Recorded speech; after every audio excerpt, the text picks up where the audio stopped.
What's up? What's happening? Got that thing fired up from the very famous Lil Jon and the East Side Boys. Do you know the Muffin Man who lives on Drury Lane? I got an update on your account too, but I'll talk to you about it later. Anyways, what's happening? We live, we live, we live. We streaming from all social medias. Facebook in the house, YouTube in the house, TikTok, Twitter, Twitch, and YouTube. I'm sorry, Instagram. Thank y'all for coming on. What's happening? What's up? Um, Comment where y'all from. Let's see where y'all checking in from. We got a decent lesson today. I can't stay on too much longer. I have to meet with somebody here in the next 30, 45 minutes or something. I'm not sure. But yeah. Yeah, what's going on?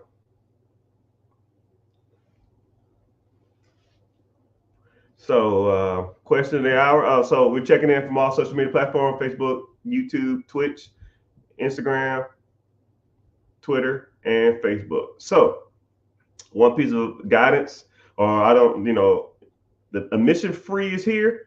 I mean, the mission here is free, but if you would please, if you could just go to YouTube and watch this, right? Click the link in the bio, or if the link will take you to it have all my social media there. Just click on the YouTube one and watch from there. If you want to sub, you can, but you don't have to. But just by you being there makes me money, right? And it's not even a lot of money. It's probably a couple $100 a month or something like that. But it does help.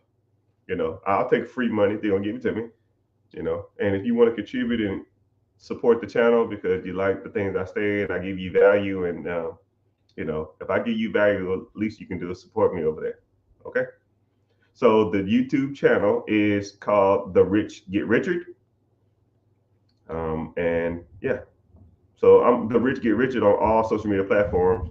My name is Mr. Richard. If you don't know me and never seen me before, right? I talk everything, 95% of everything out there about money, right? There are some areas that I try not to touch. I'm not a real big crypto person. I don't do IULs. I really don't do insurance policies, but I will break down insurance policy. If you ever wanted to talk about them, I can break them down as the average person and how they should go about them. We also do, we break down all different types of stuff.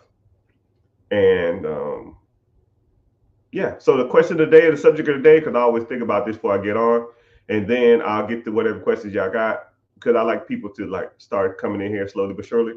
The question of the day or question of the hour is, what should you do if you have $5,000 or $10,000 to invest?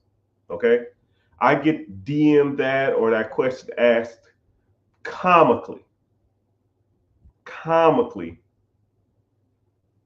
10 times a day, easily. What should I do with $5,000, $10,000? Okay, so I'll give you the perspective from me and my perspective and what I would do. Okay, because $10,000 is a good start, but it's really not a lot of money. So I'm gonna have, first of all, I'm gonna kind of educate you on your mindset when it comes to that $5,000 or $10,000, and then I'm gonna educate you on what you should do with it. Okay, so let's go ahead and let's go ahead and get started. So you got $5,000, $10,000, but I'll just make this $10,000 just to make this a little easier, right? If you only got 5 or you got 10, I'll just use that. More than likely, if you have $10,000 in the bank, it's really not a true $10,000. Generally, when people have $10,000 in the bank, it's a cultivation or a collection of their other monies, right? If you have $10,000 in the bank, more likely it's your like glorified savings. It's more than likely the money you use on a daily basis. And what you've done is you've not spent more money than you've earned for a significant amount of time. So for example, if you make $5,000 a month, but your bills are $3,500, that's $1,500. Month 1. Month 2, $1,500. So that's $3,000. Month 4, you might go to a concert or something, so you only saved $1,000 that month. So you just been doing that for 5, 6, 7 months, and the money you use to live off of is in the $10,000. So what I want you to truly understand is that you need to have not just $10,000 in like a Rotary account or the primary checking, right? Is it that kind of money, or is it like I have a savings account, or I have a high yield savings account with $10,000 on it, plus I have the money that I have in my checking account that I use for daily expenses? Ask yourself that first, because a lot of times when people say, "Yo, man, I got $10,000 invest," you really don't got $10,000 invest. You are rotating $10,000 for your daily expenses. So in theory, if you didn't get paid next month, or you didn't get paid on you got paid on one of those weird days, and all your bills come out on the first, your account will be down to $5,000. You need to understand that when people say, I have this amount of money to invest, do you really have that kind of money to invest, or you just have a rotation of money that comes in and out? And at any given time, you might got $5,000, but on the high end, you have $10,000, right? So when you say, hey man, I got $10,000 invest, right? I don't want you to be like, well, let me pay this bill first, and let me take this out first, and not let me pay this now, and then I have like about 8,005. Like, no. A true. I have $10,000 in an account that almost doesn't get counted for anything, right? So that's what you need to understand whenever you're talking about investing.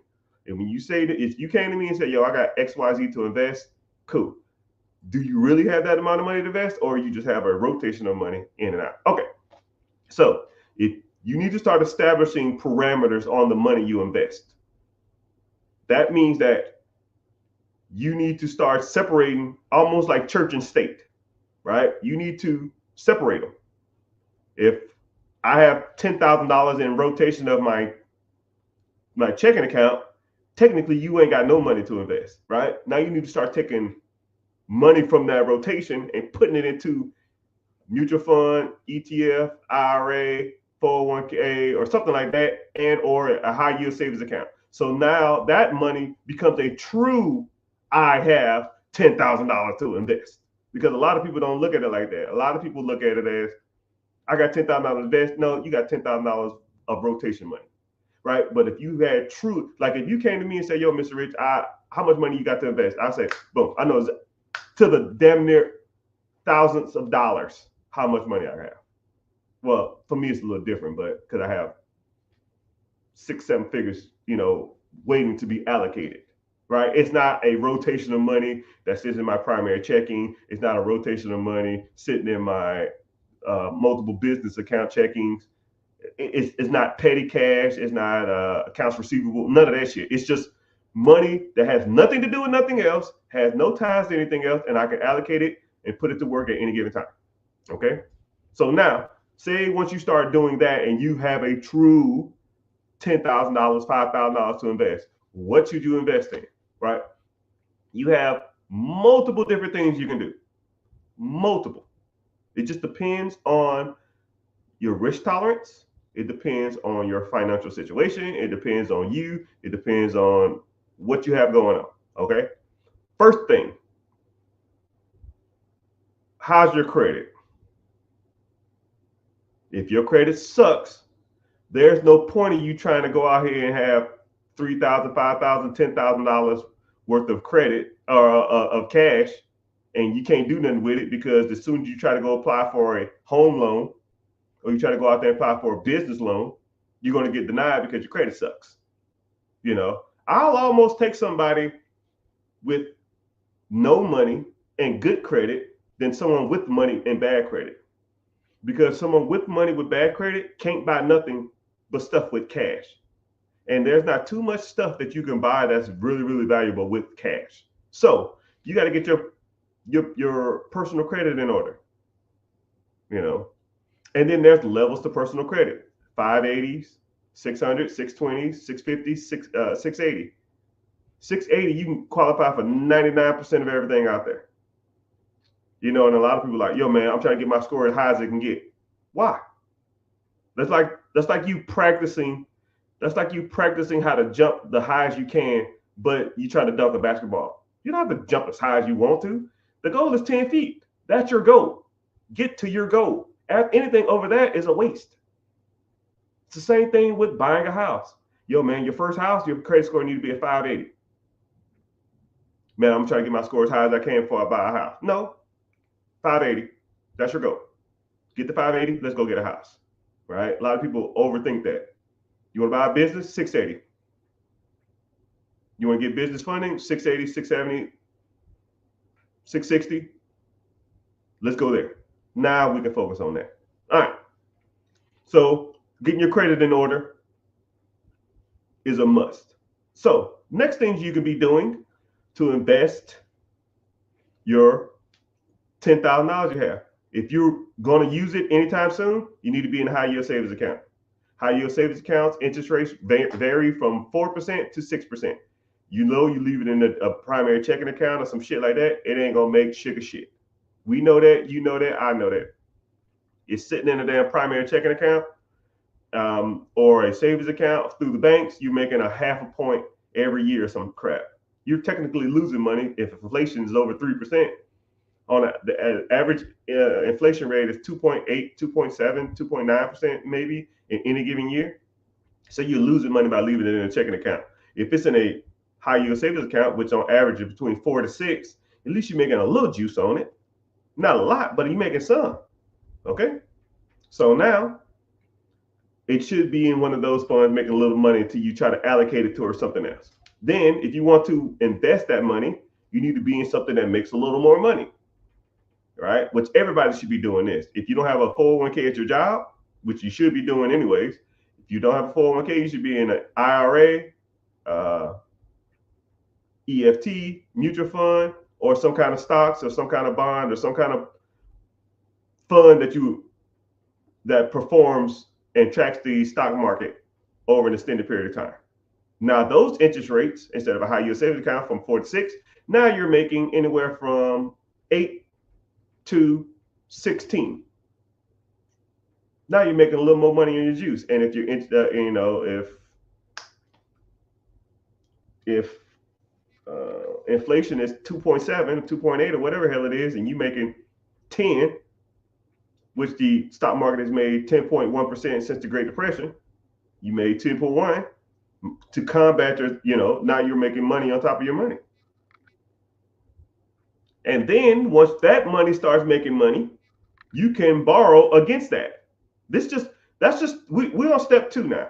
There's multiple ways you can do this, right? That's why I always there's so many ways you can invest $10,000. It's crazy, right? One, you can fix your credit, start paying down your debts, start getting some of this stuff discharged, hire a credit repair company, hire a person to dispute your negative things on your credit. Baby mama payments, medical bills. You can dispute your charge-offs, your late payments, your repos, your bankruptcies, your hard inquiries. You need to get that shit off there, right? You should be doing that. That's first. Number 2 thing, you need to be investing, putting your money in something that makes money. First thing is high yield savings account, unless you have enough to want to buy a house. You got about 10, 15,000, you can start buying houses if your credit's right. Step 1, credit. Step 2, high yield savings account to invest in a property. If you don't have enough money to invest in a property, let's say you have $4,000, then, this step, you can just put it into something that makes money, right? ETF, mutual fund, IRAs, 401k, 401ks, that's through your job, but that's another story. So you put it in that and you contribute to it every month. Automatic allocation, dollar cost averaging. Boop, boop, boop, boop, boop, boop, boop. And that pot will slowly start to grow. And now let's say you got 20 grand in this account. What do? Do you cash out the 20 grand and then go buy a house or go buy a business or go buy some cars to put on Turo or use the money for a Airbnb or something? No. You just go to the bank and ask them, hey, I have $20,000 in stocks. Do you do portfolio loans? Or you can just Google banks that do portfolio loans. A collection of stocks that you have is called a portfolio. It can be a mutual fund, ETF, IRA, stocks, bonds. You can borrow against that. You don't have to sell it. You say, hey, I want to borrow against my collection of stocks. And they will loan you generally 80 to 85, maybe 90%, depending on the bank, of what you got. So if you got 20 grand in this account, they'll give you a loan for 18,000. Now your stock will continue to perform at 10.1% interest on average since the Great Depression, while you take the $18,000 and you go invest that in something else. You want to buy a couple cars to put them on Turo? That's for that. As long as it makes enough money to pay back the loan. That is debt servicing 101.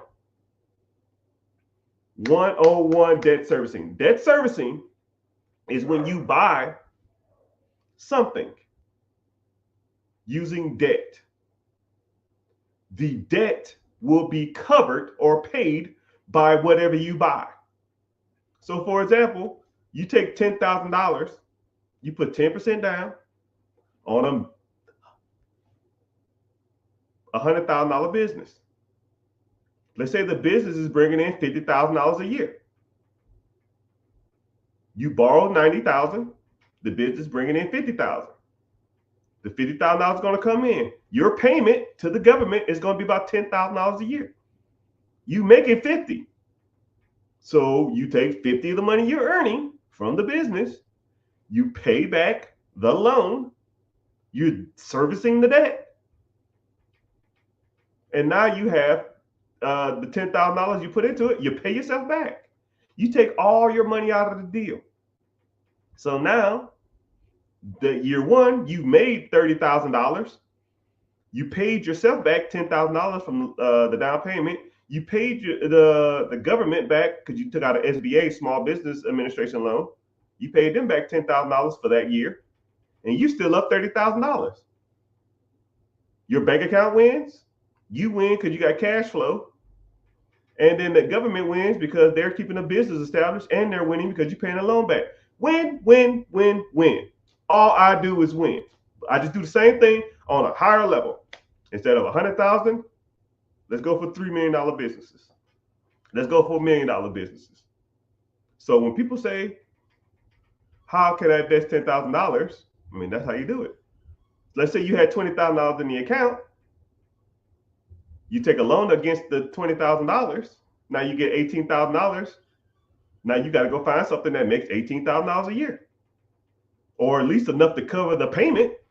Let's say that $18,000 payment over 3 years, right? That's $6,000 a year.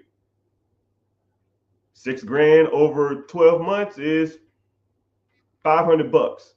You need to buy something that makes $500 a month. You're like, damn, Miss Richard, that was pretty smart. Your math is pretty fast. Yeah, I was gifted at math. I was diagnosed with being gifted at mathematics in the 7th grade. But my reading is probably still the 7th grade level. We have pick your poison, right? I was great at math, not good at everything else, right? So then if you wanted to do that, and that's if you wanted to do that. Let's just say you just wanted this, you had decent credit and you just had $10,000 saved up. Now you need to find stuff that you can buy that pays you monthly, right? There's tons of stuff you can invest in. You can invest in vending machines. You can invest in a couple cheap cars on Turo. You can invest in a side hustle or a side business.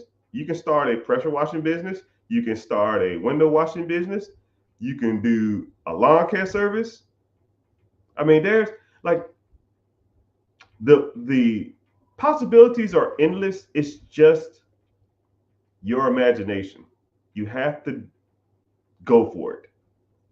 I mean, I can sit here and tell you till I'm blue in the face, which ain't happening because I'm dark skinned, until all the different ways you can start side hustling. But in theory, you don't even need money for a side hustle. You don't even need money for a side hustle. You can start side hustling for free. You can pick up somebody. If you have a truck, you can pick up somebody's, dispose of somebody's stuff. You can start couch flipping. You can do free cycling. You can do, you can get into wholesaling or bird dogging if you want to. You know, there's multiple things that you can do. You can start a OF, yeah, but no OFs, right? But there's multiple stuff you can do, right? Side hustles for females. I'll even throw a couple out there. Rover.com. You can babysit people's dogs. Wow. Is there such a thing? Yeah, you can babysit people's dog. Hell, I think it's an app called nanny.com. You can babysit people's dog. When people want to do like house dates or something like that, or people want to go out for the night, you can go over there and watch their kids for 3 hours and then get paid, 50, 60, 70 bucks. 20, 30, $20 an hour to sit and watch somebody's kids for 3 hours because they want to go out on dinner dates and stuff like that.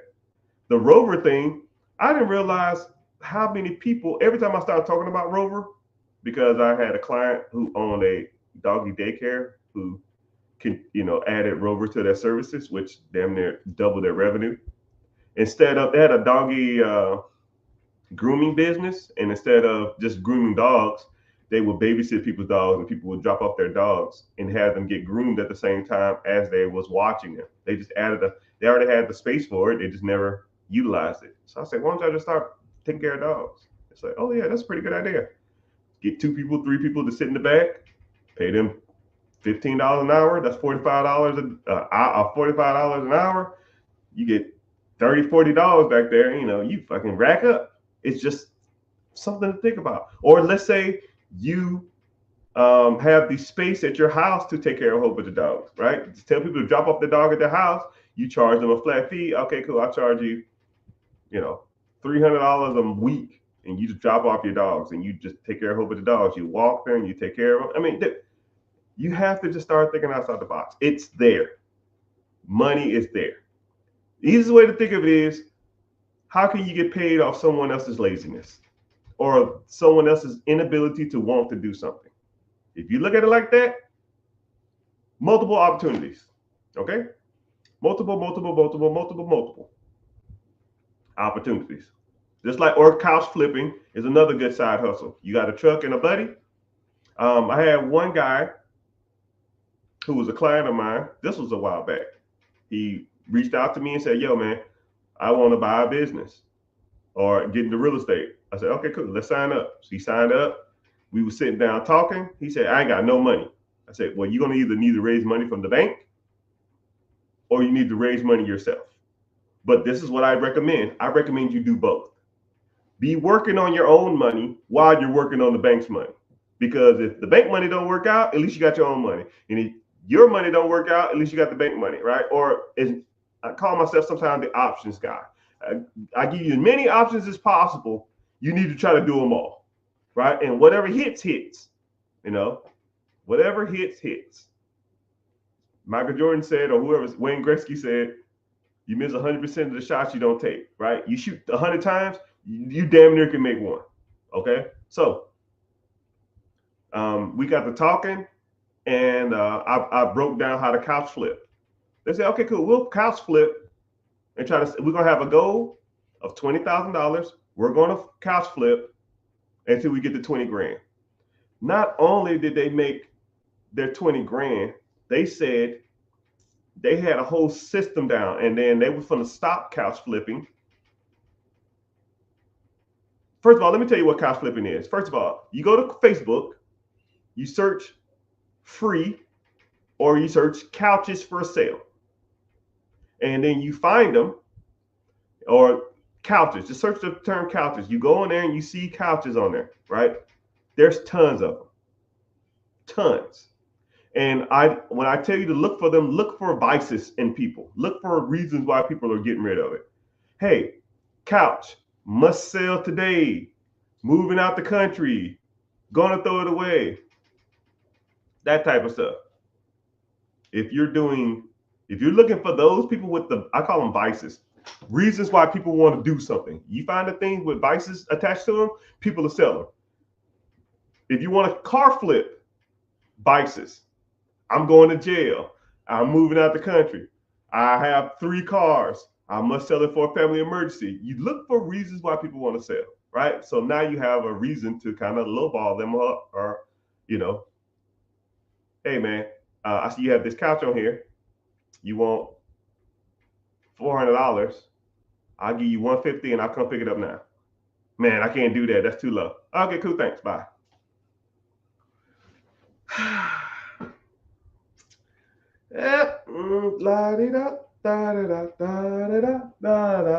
An hour later, can you do 175? Yeah, I'm on the way. Take it, clean it up, take a picture of it right then and there. Take a picture of it right then and there. Put it right back on Facebook. $500. We'll deliver small fee. People will call you. Oh man, that's a nice couch. Cool. It's $500. I can deliver it for $550. Can you do it for $450? I do it for $500. Deal. I'll deliver it. How much you just made? $275 from taking one couch from someone else's house to someone else's? Come on, dog. Come on, man. $275 to take a couch from one person's house to another, or $325? Hold on, let me see the math. $325? Yeah. $325,000 from taking a couch from someone else's house to their house? These guys was making so much money, they said, you know what, Mr. Rich? We don't even want to buy a business now. We just want to expand what we have now. I said, okay, cool. This is what you do. Are y'all putting y'all couches in y'all garage or something? Yeah. Okay, cool. You need to either do one or two things. You need to do a storage unit, because you're going to start getting a lot of couches, or look for a cheap, like, commercial building, and then just stage them all there and open it up to the public on like a random day. We'll say Sunday from 12 to 5. I'm like, no, from 10 to 4 or something, right? And then when people message you, hey man, is that couch still available? Yes. If you want to look at it in person, just come to our warehouse on Sunday. So now you don't even have to go to people's house anymore. You're just picking them up for free, or for pennies on the dollar, taking them to your little storage building, and people are coming to you now and looking at the couches. And if they want to take them there, that's fine. And if you want them to deliver, you just say, hey, you can buy it now. I'll put it on hold. I'll deliver it to you first thing tomorrow. Now you have a whole different operation going on. And it's just a different way of thinking about stuff. I mean, a lot of this stuff is really not hard. It's just you have to just want to do it. You have to start thinking outside the box. You have to try to think of ways that people are making money out here that you've never really thought of, you know? So, yeah. But moral of the story, people, there's multiple ways you can invest $10,000, right? I gave you ways you can invest with no money. I gave you ways you can invest to put into high yield savings account and start investing into mutual fund, ETFs, stocks, or something like that. And then I even started saying working on your personal credit. And then I started saying, even look for assets that you can buy with the $10,000, right? You can find some businesses for $10,000 down. You can find real estate with $10,000 down. Easily. I mean, there's properties all over the nation that you can buy $50,000, $60,000, $70,000, $80,000 that will owner finance for your $10,000. And the price difference between the money you invested or the money you pay them monthly and to how much you get in rent will be astronomical. Some of these profit margins are $600, $700, $800, $1,000, $1,200, $1,400 a month. If you bought a property for $10,000 down, your payment to the owner is $600. And let's say you rent it out for $1,600. That's $1,000 a month. Meaning, in a year's time, that's $12,000. You made all your money back in 10 months. So in month 10, what do? Do you take your profit and go to the club, put it down on a Hellcat? Do you go on a vacay? You go get the latest Jordans? Shit, no. You go buy another house and go buy another and another and another. And then one day you look up and you got 10. Then one day you look up, then you have 20. Another day you look up, you got 50. And then you're making 30K, 40K a month from all these properties. And then you'll start getting offers from portfolio loans. Hey man, I got a portfolio of 116 homes. Old man want to retire. Cool. You want to pay capital gains tax? Nope. Deal. Here's my down payment. I'll pay you directly for the next 10 years. But there's ways to do it, man. Okay. So, hope y'all found value in that.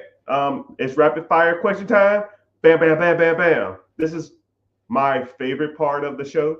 Is when you just ask the questions and I try to get to them as fast as possible and as detailed as possible. Sometimes I go on rants. Sometimes I just get to the point. But ask me whatever you want. Property overstock, proving property overstock.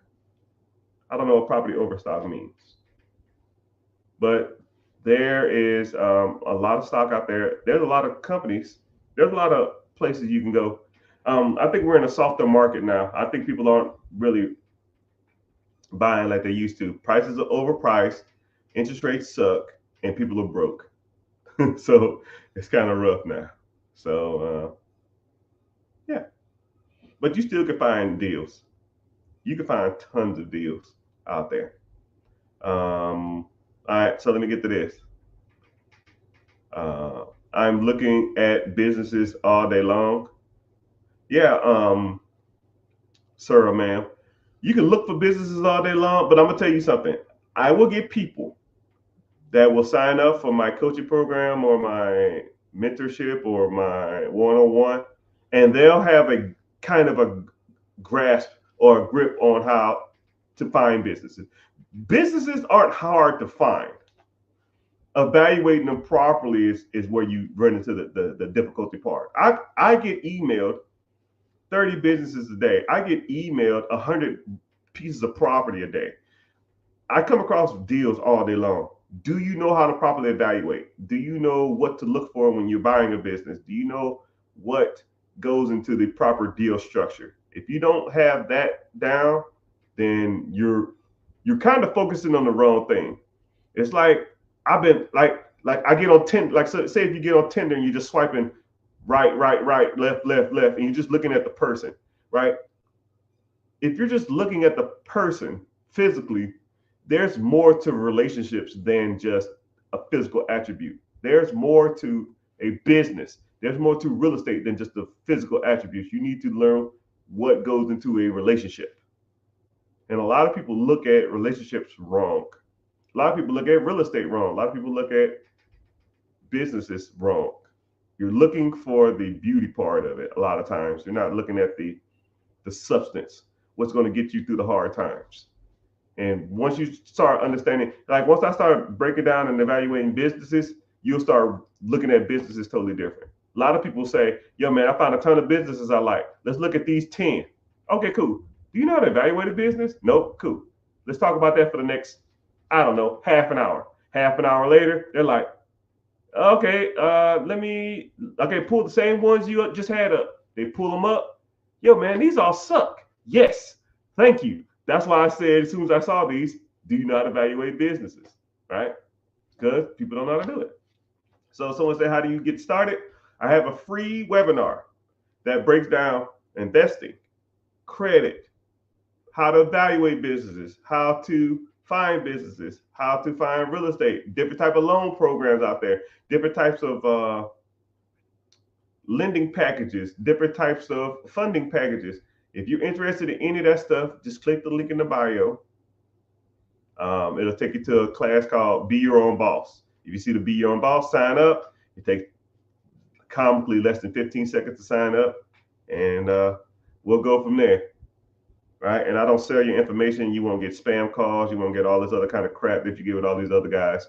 You just get access to a webinar with me there, and we talk and we learn. About as simple as gets. You tell it, brother, hey man, I'm trying, man. I'm trying.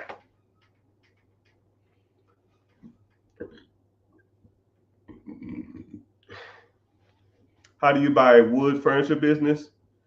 Right? Mostly all they run individual. What's the way to protect your design plans from change to making product? That's kind of like a super specific question. But how do you buy? I think someone asked something similar. If I had to buy a wood furniture company, I would see.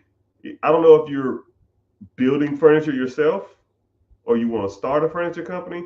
I'm real big on money, right? Focus on what makes money first, right? If you have a furniture store and you want to make furniture on the side, cool. The furniture store will support all of that. If you have something like a woodworking shop that does like engravings, that does trophies, that does like that type of stuff, that stuff can make money while you build your furniture and do your woodworking on the side, because woodworking is more of a hobby than a career. And if you're doing like one-off furniture, unless you're selling them for 20 grand a piece, more likely you're not going to make that much money. So you need to get something that's like a sister or brother trait, make money with that, and while you integrate your systems into that, right?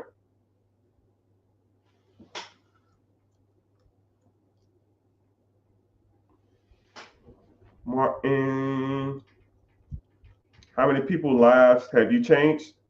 Thousands. I don't know. I don't count. It's irrelevant. I don't try to look at it like that. I don't try to look at it. It's not like a metric, right? Maybe what's bad part about it is some people will. When I very first started going live, I think I did my first live in 2019, and there was a guy back in the day. I used to talk. It's comically about 100 people in here now. Back in the day, I would talk and it would be nobody. I'll be just talking and nobody would be in here. And I remember this one kid used to come in there. He came in. He was like one of the only guys I used to talk to. I said, "Yo, man, how you doing? Let's go ahead and talk. I have no one else in here. I'll talk to you. I'll answer your questions specifically." And we just got to talking. He said he was 18 years old, 19 years old. He had a decent job as a mechanic. He didn't have a lot of savings and his credit was okay. What should he do? And I broke down how to start investing in the stock market. I said, "You got a 401k at your job?" "Nope." "Cool. How much can you afford every month?" I think he said something like $400 or something. I said, "So $200 every paycheck, and you'll be comfortable. You won't, because if you start this, I don't want you to damn quit on me, right? We do this for life." He said, "Okay, cool." Boom.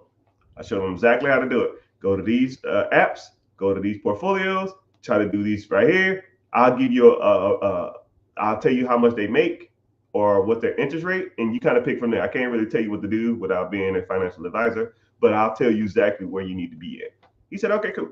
He did that shit. And if you really pay attention to my lives, he will literally come on here and say stuff like, "Hey man, that fund you told me to set up like 5-6 years, whatever, how long ago it was, man, that shit has comically $290,000 in there." And I did the math on it. I'll be worth something in the range of $8 million by the time I'm 60. And I said, "Oh, shit, cool, man, thanks." Right? Not a dime. I did that shit for free because I had no one to talk to. And stuff like that, I did it all the time. One other person, when I was in the military, this was 2016. I was talking to money about somebody, or I was talking to somebody, and this one younger girl, she was like I think she was 22 at the time.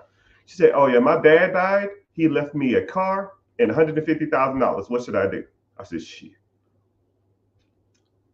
we finna get to work." So we set up multiple different portfolios. We set up all kind of stuff. This was in 2016. I talked to her recently in 2000 and the end of 2023. Um, that account had almost $800,000 in it. Comically, it was a lot. It was a lot. That the market did so well during that tenure. I mean, it was nuts, man. I was like, jeez. And she was contributing to it every month. She had like 150, and she was putting in like $2,000 a month into it or something like that. I don't remember what it was. And she's probably, when I last time I talked to her, she was close to about 30. She was 30 with $800,000 in an account that was doing about 14% juice. No, that it was doing a lot more than that. I think she was almost at 18% compounded interest. That was last year. It's got to be $1 million now. It's got to be easily. She's 30 years old, probably $900,000. She keep it in there about 40, 45. I give it about 45. 45, she'll have about $5 million, $4 or $5 million. And then she retired from the military, get her military retirement, get her disability. She ain't working for no one ever in her life. So when people say stuff like, do you change people's lives? I mean, I taught a 22-year-old kid how to be a millionaire by that 45 years old. Multi-millionaire by 45 years old. I mean, is that statistically or is that in theory changing someone's life? I'm sure it is, but you got to take the steps, man. I mean, I could tell you blue in the face. And also on the flip side, have I told somebody to do something and they didn't do it and they come back to me years later and say, I mean, I wish I would have did it? Yeah. One of my good friends, 2009.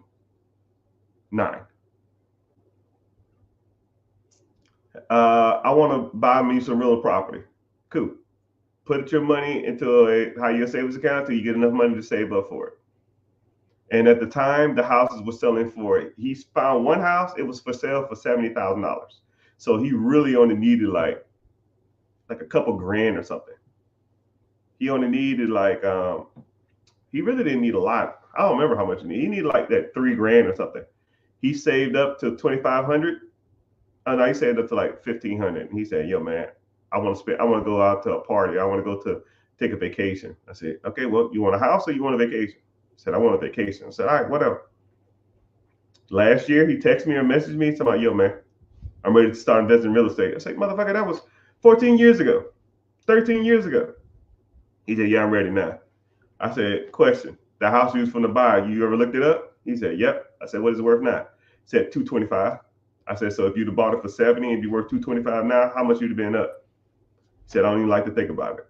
I said, yeah, it'd be like that. But it is what it is. People don't listen. People do what they want to do. You can lead the horse to water, right? You can't make them drink it. You got to put in the work. You got to do what you need, what needs to be done. One more quick question. Should I create an LLC or entity, or should I buy a job replacing business? I want out of my job. Okay. That's kind of like a weird question. It's not a real question. Okay. You're asking like questions that's almost irrelevant to the next question. You don't need an LLC to buy an existing business. So if you want, why do you want to create an LLC?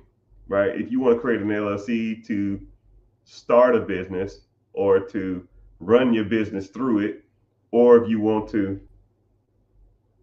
get an LLC to go out there and get business funding, that's why you would do that. But would you want to go out but you can go buy a business without an LLC.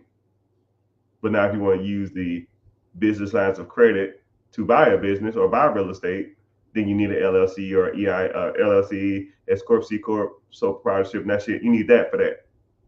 So that's a whole different thing. So if you want to buy a business, you don't need that to buy a business. If you want an LLC to go get business funding, go get business line of credit, have your own entity for like real estate purposes or to have your own business purposes, that's fine. But you don't need, one doesn't require the other. And if you do buy an existing business, more than likely you'll take over their corporate structure. So if they have an LLC, S Corp, C Corp, sole proprietorship, and you buy that one from that person, then you just take over that one, right? They'll be more likely the registered agent, and they'll probably have managers and shit like that.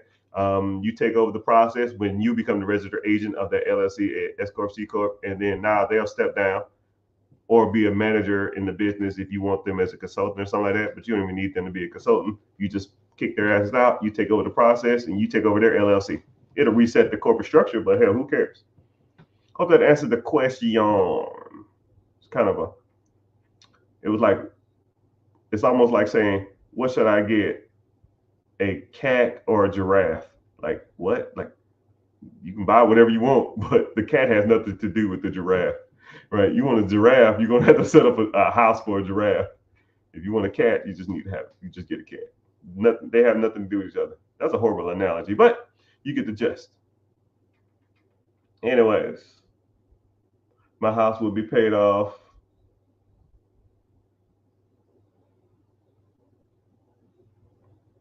My house will be paid off this year. I'm 24. I'm definitely happier traveling experience. What opinion on backpacking foreign countries? You know, every time someone talks about backpacking overseas, I always think about the movie Hostel. But I don't know exactly where you want to go. If you get to Europe, I don't know where you are now. Europe, when you get to Europe, in Europe, it's super cheap to travel there, right? I would stay away from any of the stands, Pakistan, Afghanistan, Kyrgyzstan, anything that ends in stan, or anything that anybody who's fighting over Holy Land, they're gonna be fighting forever. It ain't never gonna change. So screw that. India's cool. Japan, South Korea is cool. Philippines, depending, you can live like a king over there. Some parts of South America, cool. Do this, individual, if they're still in here. Read a book called The 4-Hour Work Week. Okay? There's a book called The 4-Hour Work Week, and it's an individual who started investing and learned how to live on the bare minimums of life. And what he did is he traveled all over the world and he found the best accommodations for the cheapest price. Meaning that, let's say if you bought 5 rental properties and 5 rental properties paid you $1,500. I mean, 5 rental properties paid you $500 a piece, which is $2,500. Now you're thinking to yourself, $2,500 a month is not a lot of money in America, right? In any state. But you take $2,500 to Singapore, $1,500 to Thailand, $2,500 to Thailand, $2,500 to the Philippines, $2,500 to some parts of like Prague, or some parts of Germany, some parts of Peru, or some part of South America, Colombia, you will live like a multimillionaire. You would live like a multimillionaire. You could spend $1,000 a month and get a high rise in Thailand. You get a high rise apartment, a maid, a butler. You can eat at the best restaurants, a gym membership, and you can go to the club 3 times a week for like $1,000 a month, maybe $1,500. You can't even pay your HOA in a high rise in the United States with that kind of money. So, good book, 4-hour work week, and it kind of breaks down the best places you can live. It teaches you how to live off, how to start making money to start living off of it to travel. Once you start traveling, then it breaks down the best places. If you just want to get to the end of the book, because I kind of just gave you the gist of it, go to the end of the book and it kind of breaks down all the places you can travel to. And it tells you all the places that you shouldn't visit that are either too expensive or they're like, you want to travel, you don't want to be like decapitated as like you don't want to like be in like a war crime or some crap like that. But it's all good. All right. I appreciate y'all for being here. If you're not following, make sure you follow. Click the link in the bio. Join the free class or go follow me on YouTube. Because I try to give y'all a game. I said I was going to stay on here for a little amount of time, but I can't stay on here too much longer. I have to meet somebody. But I appreciate it. Thank you for being here. And if you have any questions, just remember them next time I'm on and just ask me then, and I'll get to see if I can get to it. Hope that World Traveler kind of let me know where you go to, or let me know where you're thinking about going, because I like talking about stuff like that. I've traveled. I've been all around the world. Now, the military sends you everywhere. Greenland, Poland, Iceland, Germany, Paris, France, Bahrain, Qatar, Iraq, Afghanistan, Canada. It's just Japan, Thailand, Portugal, just Hawaii, Alaska, which Alaska wasn't as cold as I thought it was going to be. I did see a polar bear. I saw a moose. Moose are more impressive than polar bears. That damn thing was big as the damn SUV. Bigger. It's like a walking Escalade. I thought the things were like horses. No. That thing would eat a horse. But it's been real and it's been fun, but it hasn't been real fun. Later, dudes.